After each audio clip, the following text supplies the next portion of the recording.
Okay, welcome back to day 3 of the Fusion Machine.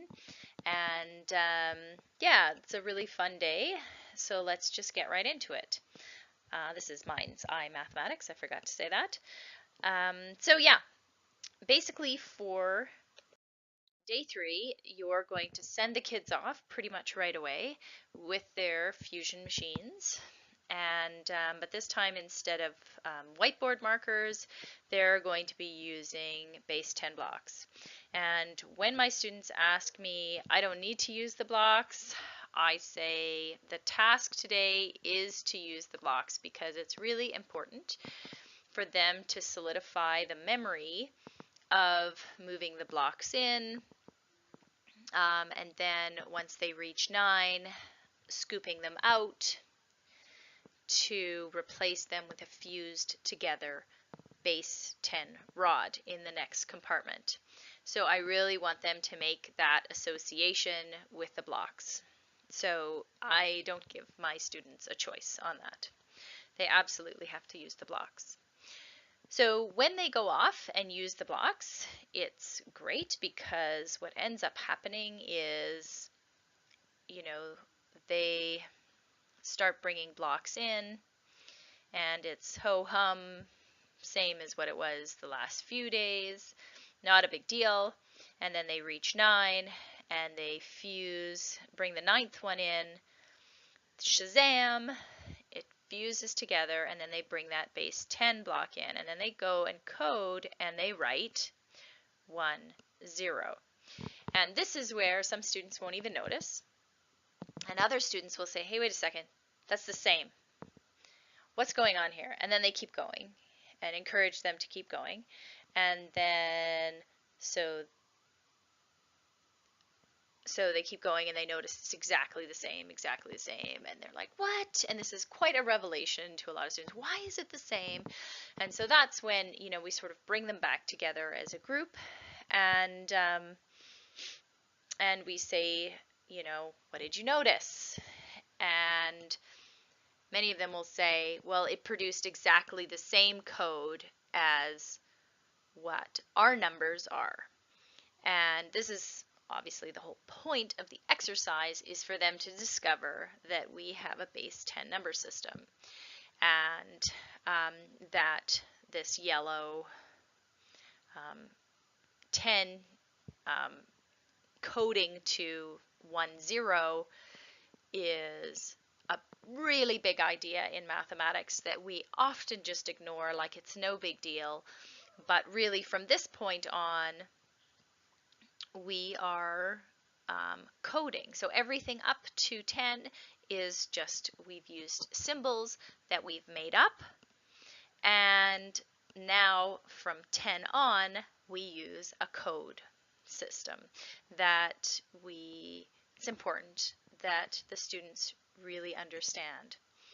So then the big question is, well, why did we use a base 10 system and not the base 5 system that we did yesterday, or a base 6 or a base 15? Why 10? And pretty much the students never guess. They never say their fingers. Even if I stand at the front of the class and I'm wiggling my fingers in front of them going, why would we pick 10? Wiggle, wiggle, wiggle. And they still do not guess.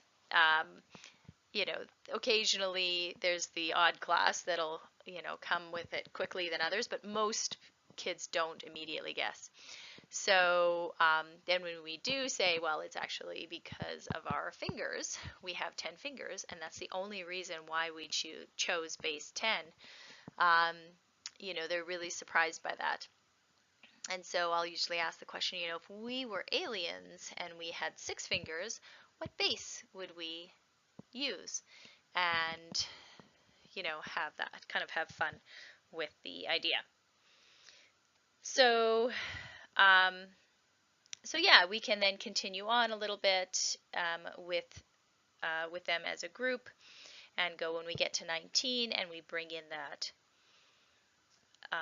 that cube, the 20th cube, and then we go and code it, shazam, fuses together, and now we write our code of 20. So we've talked about the symbols, the 0 to 9 symbols that we use, and we've talked about the idea that now that we've chosen the base 10, which is called a decimal system, and it is essentially a code for the tenness of a number. And then I like to bring in a bit of history and say, well, where did we get these symbols from? And show them how they progressed and that they were really ones that we just made up and we agreed to all use, which they find very fascinating. The other thing that I will also discuss is if we look at what digits we use for which bases. So with a base 2, we used 0 and 1. Well, what do we use with a base 3? Right? And this idea that we never use, so with a base 3, we'd never use 3 because it's Shazam's. With a base 5, we'd never use 5 because it's Shazam's. And so we just sort of go through all the different bases looking at that. And then I ask, well, at a base 11, what do we do? Because we can use symbols for everything but 11. So that means we can use a symbol for 10. Do we have a symbol for 10? And, getting them to come to the realization that we actually don't even have a symbol for 10. And so I say, okay, well, if I were to send you guys off to code in base 11, what would you do? Right? And they're very quick to say, well, we just have to make one up. And I say, yeah, I guess we would. And maybe let's do that. And so an extension of this could be sending them off and doing a different base that's higher than 10, where they would actually have to make their own symbol, which I've done this in a number of classes and the kids really enjoy. Then I talk to them about a base 16 and how we use that and why we use letters for everything above 10 for our symbols. This idea that we need to still use it with a computer, and so we have to be able to type it. So if we can't use numbers, then we got lots of letters. And what might be interesting is asking them, okay, so with our keyboard, how high of a base could we enter into a keyboard? And so that would be a very interesting question. What would be the base that is the highest that we could use and have unique symbols for? So like I said, you could send them off and do different bases that are above 10 now. And then I also introduce them to a Mayan number system, which uses a base 20. And we talk about, well, why would they use a base 20?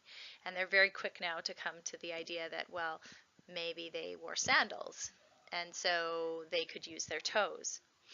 And talking about this being their symbols for their numbers. But I usually try and end the session talking about our number system and talking about Shazams. And when are there Shazams? So in this case, if we had 29 and we bring in our 30th cube, it's going to Shazam fuse together, right? So we know to produce a code of 30. And so there's this resetting that occurs after Shazam. And so there's going to be Shazams at 10s. Where else is there going to be Shazams? Okay, so if there's going to be Shazams at hundreds, right, if we bring a cube in, so the 500th cube in, Shazam, fuse together, Shazam, fuse together, and now we can code that as 500, right? So we know there's Shazams at 10s, there's Shazams to hundreds, and Shazam's to thousands. So we bring in Shazam, the 4,000th one, Shazam,